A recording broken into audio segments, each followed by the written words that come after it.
오늘은 김광규 시인의 뺄셈, 덧셈도 아니고 곱셈도 아니고 나눗셈도 아닌 뺄셈이라는 작품에 대해서 살펴보도록 하겠습니다.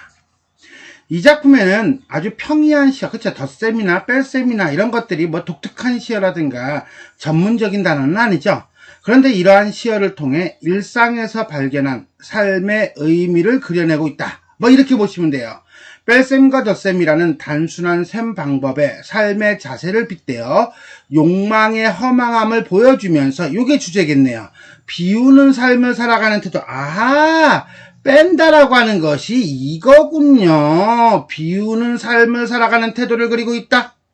그런데 영인 사람은 어떡하죠? 난 더한 게 없는데. 암튼 간에 어쨌거나 저쨌거나 어쨌거나 그쨌거나 간에 일상적인 행동을 구체적으로 나열하거나 의문형 어미를 사용하여 산다는 것의 의미를 많이 채우려는 노력보다는 요거겠네요. 조금씩 비워가는 삶. 체크 들어갈까요? 에서 찾고 있다. 따라서 이 시는 인생의 여정에서 물질적인 축적보다는 내면의 성장과 정신적 가치의 중요성을 강조하고 있다. 이렇게 보시면 되겠습니다. 자, 그럼 어떤 내용인지 한번 살펴보도록 하겠습니다. 덧셈은 끝났다. 밥과 잠을 줄이고 뺄셈을 시작해야 한다. 남은 것이라곤 때 묻은 문패와 헤어진 옷까지 이것이 나의 모든 재산일까? 돋보기 안경을 코에 걸치고 아직도 옛날 서류를 뒤적거리고 낡은 사전을 들추어 보는 것은 품이 없는 짓.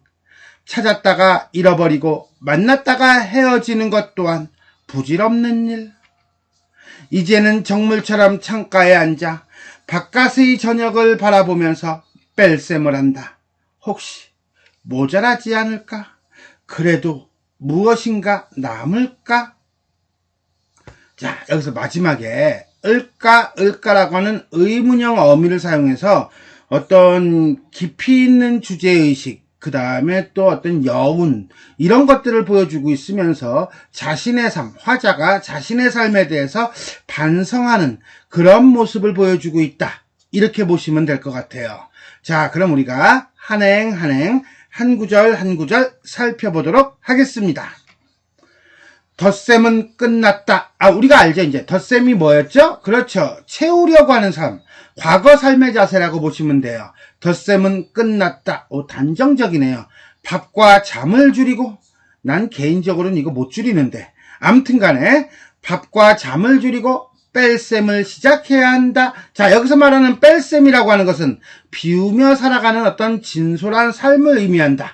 라고 본다면, 덧셈과 뺄셈과 덧셈이 일상적 시어이면서 과거와 현재와 과거의 삶을 대비하고 있다. 이렇게 보시면 돼요. 더더군다나 시작해야 한다, 뭐뭐 해야 한다, 당위적 표현이죠. 이 당위적 표현을 통해서 화자가 추구하는 삶의 자세와 지향점에 대한 다짐이 드러나고 있다. 이렇게 보시면 되겠습니다.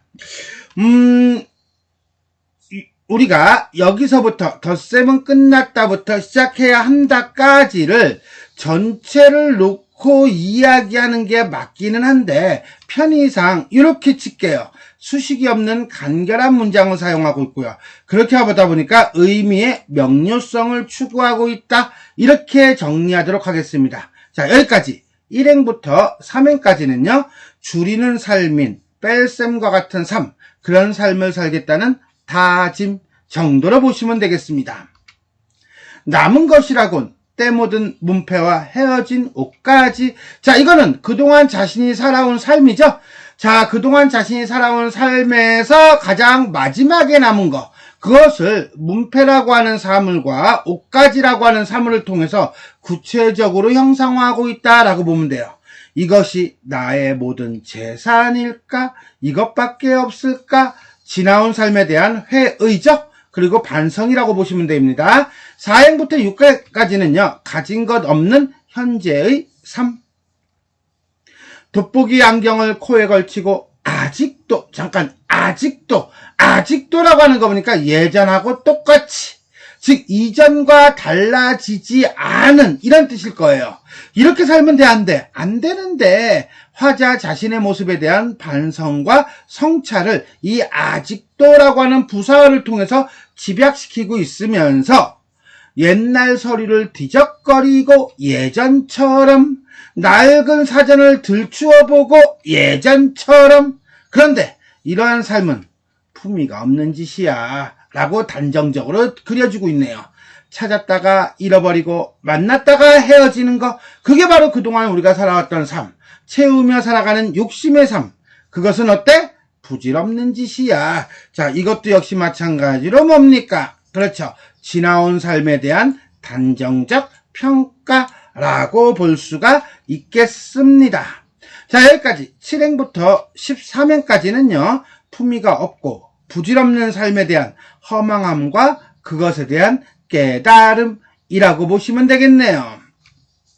이제는 이라는 단어는 아직도 하고 정반대죠? 이제 뭐야? 바뀌겠다라는 느낌이 들어요. 그죠? 이제는 뺄셈을 하며 살겠다라는 어떤 삶의 방식에 변화가 생겼음을 부사어를 통해서 보여주면서 정물처럼 창가에 앉아 조용히 일상과 거리를 두고 비우는 삶의 자세를 통해서 바깥의 저녁을 바라보면서 외부 세계에 대해 관조하면서 자 이러다 보니까 우리는 이 저녁이라고 하는 시간을 우리는 어떻게 봅니까? 성찰의 시간으로 보면서 화자는 뭐라고 얘기합니까? 뺄셈을 한다. 비우며 살아가는 삶을 살겠다. 이제는 뺄셈을 한다. 이렇게 되겠죠? 혹시 모자라지 않을까? 그래도 무엇인가 남을까? 자, 을까를 통해서 어떻습니까? 그렇죠. 의문형 어미를 사용해서 성찰적 태도를 강화하고 있고요. 그렇게 함으로써 비우며 살아가는 삶에 대한 성찰적 태도를 보여주고 있다. 이렇게 보시면 돼요. 14행부터 18행까지는요. 일상과 거리를 두고 조용한 마음으로 비우는 삶에 대한 다짐을 보여주고 있습니다. 자, 이렇게 해서 우리는 김광규 시인의 뺄셈이라는 작품을 한행 한 구절 한 구절 살펴보았습니다. 자, 그럼 정리해 보도록 하겠습니다. 자유시고요, 반성적이고요, 성찰적이고 욕망을 버리고 마음을 비우며 사는 삶을 추구하고 있습니다. 시어의 대비라고 하는 것은 뭐 덧셈하고 뺄셈 정도로 보면 되겠네요. 주제의식을 강화하고 있다. 자, 덧셈은 끝났다. 뺄셈을 시작해야 한다 라고 얘기합니다. 덧셈이 어떤 삶이었는데 덧셈이라고 하는 것은 돋보기 안경을 코에 걸치고 옛날 서류를 뒤적거리고 낡은 사전을 들추어보는 것 이런 것이었어요.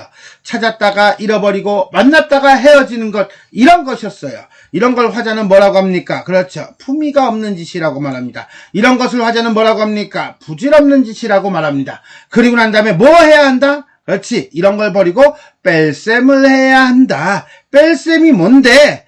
바깥의 저녁을 바라보면서 혹시 모자라지 않을까? 그래도 무엇인가 남지 않을까? 라는 식으로 과거의 삶을 청산하고 새로운 삶을 살아가고자 하는 다짐을 보여주고 있습니다. 두 번째, 일상적 행동을 구체적으로 나열, 의문형 어미를 사용하고 있다. 표현상의 특징이 되겠네요. 자, 나열은 이런 거죠. 돋보기 안경을 코에 걸치고 옛날 서류를 뒤적거리고 낡은 사전을 들추어보고 이런 식으로 과거 일상의 행위들을 나열해서 덧셈의 삶이 의미하는 바를 구체적으로 드러내고 있습니다. 다음에 뭐뭐이지 않을까, 뭐뭐이지 않을까, 을까라고 하는 의문형 어미를 사용해서 비우는 삶을 실천하기 위한 어떤 성찰적 태도를 보여주고 있습니다. 시어는 시어의 대비를 얘기하는 거예요. 뭐? 덧셈과 뺄셈.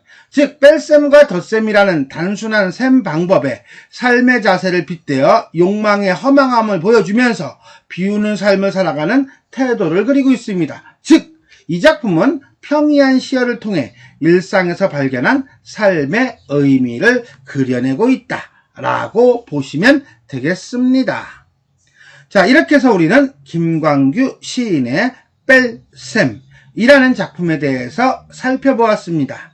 자, 지금까지 내용이 도움이 되셨다면 좋아요와 구독 버튼 눌러주시고요. 알림 설정 부탁드리겠습니다. 수고하셨습니다.